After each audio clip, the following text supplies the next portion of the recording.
आत्महत्या प्रकरणी शासन स्तरावर मॅग्नो संघटनेच्या वतीनं त्यांना न्याय मिळावा, त्यांच्या चौकशीला विविध चौकशी चालू आहे की आपल्या त्या पोलिसांकडे माहिती काय लोकल पोलीस आहे म्हणा की एसपी त्यांच्याकडे नको SIT कडनं पाहिजे आणि तीच मागणी तुम्ही जर आज बघितली असेल तर त्यांच्या परिवाराने सुद्धा केली की SIT कडनं आम्हाला ती मागणी पाहिजे।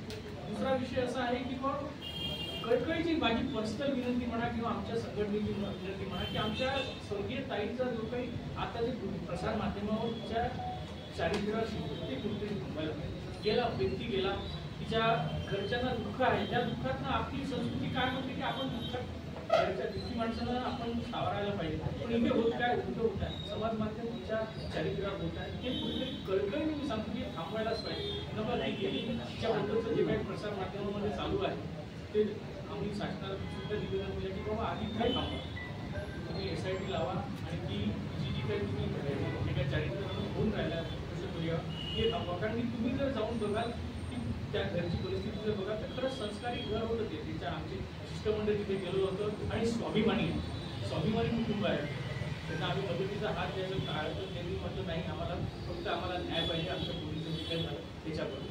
कारण की जे काही हातावर लिहिलं होतं तिला हातावर लिहावं लागलं म्हणजे किती गांभीर्य असेल या गोष्टीचं तुम्ही लक्षात घ्या की एका वैद्यकीय अधिकारी पोलिसला हातावर लिहावा। असं नाही की तिने शासनात दरबारी आवाज दिला नाही, तिने निश्चित आवाज दिला। त्यांनी जे व्हायरल झालंय पत्र 19 तारखेचं ते त्या पत्रामध्ये तिने दाद मागितली आहे, पण उलट काय झालं तिच्यावरच चौकशी लावण्यात आली। हे जे काही घटनाक्रम झाला हा कुठेतरी संशयास्पद आहे, हा कुठेतरी एका आपण इकडे म्हणताय स्त्री शक्ती नारी शक्तीकरण आणि हे काय होईल तिचा आवाज दाबवला जात आहे, हे चुकीचं आहे। म्हणजे आम्हाला जे वाटतंय की बाबा नाही या गोष्टी नको व्हायला आणि या झाल्या ती जर कदाचित आमच्या इथपर्यंत आली असेल तरी आम्ही सांगितलं होतं किंवा तिने या गोष्टी एखाद्या आमच्या हायर वागणूक ती नवीन होती, सेवेमध्ये नवीन होती, तिला हायरकी कदाचित माहीत नसेल, पण तिने गेल्या 1 वर्षात 85 पोस्टमॉर्टम करा म्हणजे कुठेतरी आपल्याला त्याच्यात बॅलन्स नाही ना, इतके पोस्टमॉर्टम तिने करावे बाकीचे डॉक्टर्स नाही तिने केले म्हणजे वर्क इम्बॅलन्स कुठेतरी दिसत। दुसरी गोष्ट तिला जर हायरकी माहीत असते किंवा नवीन आली होती ती जर कुठे आपली दाद मागायची हे जर माहीत असतं किंवा आमच्याकडे एखादा ग्रीव्हन्स सेल असता तिथे ती गेली असते। आपण जर उदाहरण घेतलं आपलं नागपूरच्या युनिव्हर्सिटीचं तर तिथे सुद्धा प्राध्यापकांसाठी ग्रीव्हन्स सेल आहे की तुम्ही जर एखाद्या इन्स्टिट्यूटमध्ये कोणी जर तुम्हाला अन्याय होत असेल तर तुम्ही त्या ग्रीव्हन्स कमिटीकडे जा, ग्रीव्हन्स कमिटी त्याच्यावर रिसर चौकशी करते। तसंच जर ग्रीव्हन्स सेल आमच्यामध्ये असतात तर कदाचित आज आमच्या काहीची हे आत्महत्या करायची पाळी असते। या 2-3 गोष्टी आहेत मला प्रामुख्याने सांगायच्या वाटतात आणि म्हणूनच तिथे कुठेच याच्यात फेरबदल होऊ नये किंवा त्याच्यात चौकशी करताना कोणाचं काही आम्हाला कोणताच राजकीय हेतू आमचा नाही आहे। आमचा एकच हेतू आहे की आमची यंग ताई गेलेली आहे तिच्याबद्दल जी आमची कळकळी आहे आमच्या भावना आहेत त्याच्यासाठी आम्ही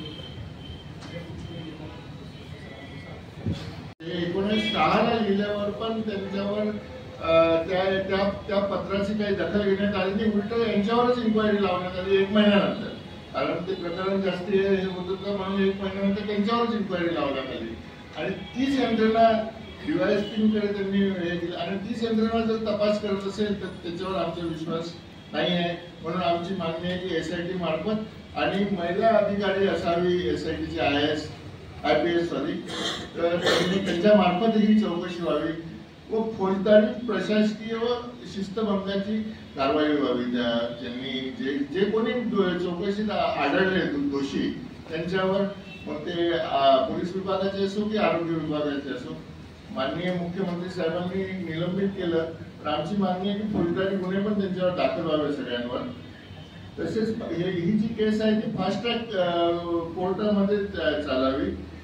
मग हे आज जी घटना झाली त्यामुळे महाराष्ट्रातील सर्व वैद्यकीय अधिकारी खास करून विशेष करून महिला वैद्यकीय अधिकाऱ्यांमध्ये एक भीतीचं वातावरण आहे।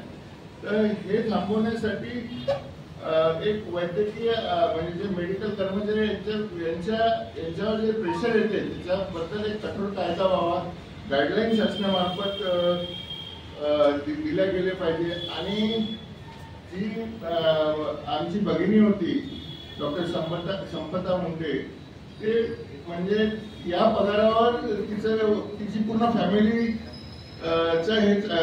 उदरनिर्वाह होता आणि ती एक शेतकरी कुटुंबातली टॅलेंटेड होती नीट पीजी मध्ये पण तिची चांगली रँक आली होती आता. आणि अशी त्या घराने आपली कन्या हरवली आहे, तर त्या पीडित कुटुंबाला शासनाद्वारे मदत मिळावी अशी आमची मागणी आहे. आणि मदत मिळावी व कोणाला तिथे नोकरी देण्यात आली तर फार चांगलं. आणि जर हे नाही झालं तर आम्ही आता आम्हाला काही नाईलाज असतो, आम्हाला आंदोलनाच्या पवित्र्यात यावं लागेल.